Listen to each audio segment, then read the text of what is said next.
এই হাদিসটা যতবার পড়ি থরথর করে আত্মাটা কাঁপে। কিয়ামতের দিন আল্লাহ তাআলা অনেক শহীদকে বলবেন তুমি জাহান্নামে যাবে।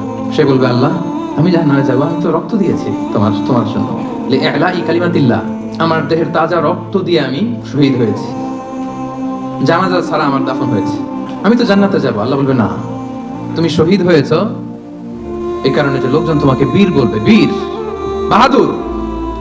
তো দুনিয়াতে তো তোমারে বাহাদুর বলছে, তো তোমারে বিশাল যোদ্ধা ছিল, বাহাদুর ছেলে, খেতাব তো তুমি পেয়েছো, আমার কাছে কিছু নেই, জাহান্নামে যাও, go to the hell fire. অনেক দানশীলকে আল্লাহ বলবে জাহান্নামে যাও। সে বলবে আল্লাহ আমি জাহান্নামে যাব, আমি তো মসজিদ, মাদ্রাসা, এতিমখানা, বৃদ্ধাশ্রম এমন কিছু নাই যে বাকি রাখছি, শত শত মসজিদ আমি করেছি, আমি কেন জাহান্নামে যাব? আল্লাহ বলবে না, তুমি দান করেছিলে এই জন্য যে লোকজন তোমার দানশীল বলবে, দানবীর বলবে, হাদেম তাই বলবে, ওটা তো তোমাকে বলা হয়েছে, জাহান্নামে যাও, আমার কাছে কি চাও, go to the hell fire. সেদিন আল্লাহ তাআলা অনেক আলেমকে ডাকবেন, অনেক দাঈদেরকে ডাকবেন, অনেক দুআত ইলাল্লাহদের তিনি ডাকবেন। সেদিন অনেক দুআত ইলাল্লাহদেরকে ডেকে আল্লাহ বলবেন যে তুমিও জাহান্নামে যাও। সে বলবে আল্লাহ কেন?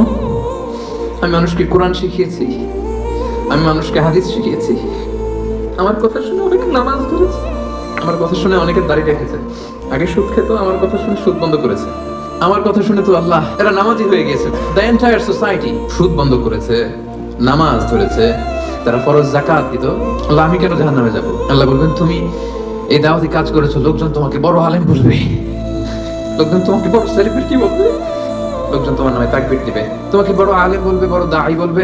এটা তো বলা হতো তোমাকে দুনিয়াতে, আল্লামা বলে ডাকা হতো তোমাকে, বাহরুল উলুম বলা হতো তোমাকে, জ্ঞানের সাগর, অনেক বড় দাঈ, অনেক বড় সেলিব্রিটি তোমাকে বলা হতো এই দুনিয়াতে। তো যা চেয়েছো তা তো পেয়েছো, আমার কাছে কি চাও? আমার কাছে তোমার জন্য কিছু নাই, go to the hell fire, তুমি জাহান্নামে যাও। আল্লাহ ওইরকম আলেম হওয়া থেকে আমাদেরকে তুমি বাঁচাও, ওইরকম দাঈ হওয়া থেকে তুমি আমাদেরকে বাঁচাও। আল্লাহ লোক দেখানো মানসিকতা, এই শো অফ থেকে আল্লাহ তুমি আমাদেরকে হেফাজত করো। তাহলে 4 নাম্বার যে রোগ আমরা চিনে ফেলছি না, এটার নাম কি?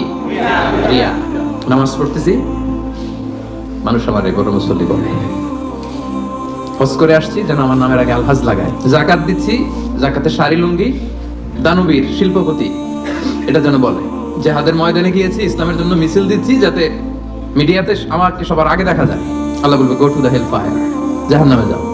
এগুলো একটাও আমার জন্য করো নাই, তুমি যা চেয়েছিলে দুনিয়াতে তুমি সেটা পেয়েছো, আমার কাছে কি চাও? কিছু নাই আমার কাছে তোমার জন্য, যাও। আল্লাহ এরকম দানশীল হওয়া থেকে, এরকম আলেম হওয়া থেকে, এরকম বীরত্ব দেখানো থেকে আল্লাহ তুমি আমাদেরকে হেফাজত করো। আল্লাহ রিয়া থেকে আমাদের এই কলবটাকে তুমি মুক্ত করো। আল্লাহ আমরা যা করবো কেবলমাত্র শুধুমাত্র তোমার সন্তুষ্টির জন্য, তোমাকে দেখানোর জন্য যেন করতে পারে, আল্লাহ তুমি তৌফিক দান করো।